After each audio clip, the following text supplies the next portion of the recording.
ಇನ್ನು ಈ ಮರ್ಡರ್ ಕೇಸ್ನಲ್ಲಿ ದರ್ಶನ್ ಜೈಲು ಸೇರಿದ್ದಾರೆ. ಈ ಪ್ರಕರಣಕ್ಕೆ ಸಂಬಂಧಪಟ್ಟಂತೆ ದರ್ಶನ್ ಆಪ್ತ ಬಳಗದಲ್ಲೇ ಗುರುತಿಸಿಕೊಂಡಿರುವಂತಹ ಕುಟುಂಬಗಳಲ್ಲಿ ಖಳನಟ ಸುಧೀರ್ ಕುಟುಂಬ ಕೂಡ ಒಂದು. ಸುಧೀರ್ ಪುತ್ರ ತರುಣ್ ಸುಧೀರ್ ದರ್ಶನ್ಗೆ ಚಿತ್ರ ನಿರ್ದೇಶನವನ್ನು ಮಾಡಿದ್ದಾರೆ, ಜೊತೆಗೆ ಆಪ್ತರು ಕೂಡ ಹೌದು. ಇದೀಗ ದರ್ಶನ್ರನ್ನ ಬಾಲ್ಯದಿಂದಲೂ ನೋಡ್ಕೊಂಡು ಬಂದಿರುವ ಸುಧೀರ್ ಪತ್ನಿ ಮಾಲತಿ ಸುಧೀರ್ ದರ್ಶನ್ ಸದ್ಯದ ಪರಿಸ್ಥಿತಿಯನ್ನ ನೆನಪಿಸ್ಕೊಂಡು ಕಣ್ಣೀರ್ ಹಾಕಿದ್ದಾರೆ. ನನ್ನ ಮಗ ಖಂಡಿತ ಹೊರ ಬರ್ತಾನೆ, ಆ ರಾಯರಲ್ಲಿ ಕೇಳ್ಕೊತೀನಿ ಅಂತ ಪಾಪ ಹತ್ತು ಬಿಟ್ರಂತೆ. ನಮ್ಮ ಜೊತೆಗೆ ರಂಗಭೂಮಿ ಕಲಾವಿದೆ ಹಿರಿಯರು ಮಾಲತಿ ಸುಧೀರ್ ಅವರಿದ್ದಾರೆ, ಬನ್ನಿ ಮಾತನಾಡ್ಸೋಣ. ನಿಮಗೆ ನಿಮ್ಮ ಕುಟುಂಬದಲ್ಲಿ ಮಗನಂತ ಇದ್ದವರು ದರ್ಶನ್ ಅವರು ಇವತ್ತು ಆರೋಪಿಯಾಗಿದ್ದಾರೆ. ವಿಷಯ ಬಗ್ಗೆ ಏನು ಮಾತಾಡಬೇಡಿ. ನನ್ನ ಮಗ ಹೊರಗೆ ಬಂದಾದಮೇಲೆ ನಾನು ರಾಯರಲ್ಲಿ ಕೇಳ್ಕೊಳ್ಳೋದು ಒಂದೇ, ನನ್ನ ಮಗ ಹೊರಗೆ ಬರಬೇಕಷ್ಟೇ. ಯಾಕಂದರೆ ನಿಮಗೆ ಕಷ್ಟ ಆಗಿರುತ್ತೆ, ನೀವು ಒಂದು ಕುಟುಂಬದಲ್ಲಿ ಆ ಥರ ನೋಡ್ಕೊಂಡಿರುವಂಥ ಮಗು ಅಲ್ಲಿ ಇರ್ತಾರೆ ಅಂಥೇಳಿ ನಿಮ್ಮ ಕಣ್ಣು ತುಂಬ ಏನು ಮಾತಾಡೋಕ್ಕೆ ಇಷ್ಟಪಡ್ತಾರೆ? ಇಲ್ಲ, ಏನೂ ಮಾತಾಡೋಕ್ಕೆ ಇಷ್ಟಪಡೋದಿಲ್ಲ. ನೋಡೋಕ್ಕೆ ಹೋಗಿದ್ದೆ? ಇಲ್ಲ.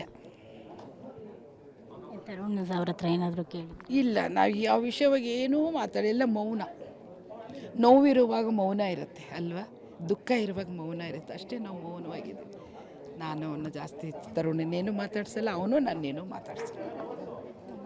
ಅಂದರೆ ನಿಮಗೆ ಸಂಕಟ ಆಗುತ್ತೆ, ನಂಗೆ ಅರ್ಥ ಆಗುತ್ತೆ. ಬಟ್ ಎಲ್ಲೋ ಒಂದು ಕಡೆ ಎಡವು ಬಿಟ್ರು ಅಂತ ನಿಮ್ಗೆ ಅನ್ಸುತ್ತೆ? ಏನು ಅದೆಲ್ಲ ನನಗೇನು ಕೇಳ್ಬಿಡಿ.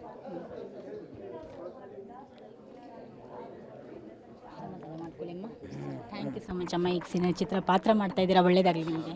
ಸೊ ಇದು ಮಾಲತಿ ಸುಧೀರ್ ಅವರ ಮಾತಾಗಿತ್ತು. ಕ್ಯಾಮ್ರಾ ಪರ್ಸನ್ ವಿನಯ್ ಜೊತೆ ಭಾರತಿ, ಪಬ್ಲಿಕ್ ಟಿವಿ.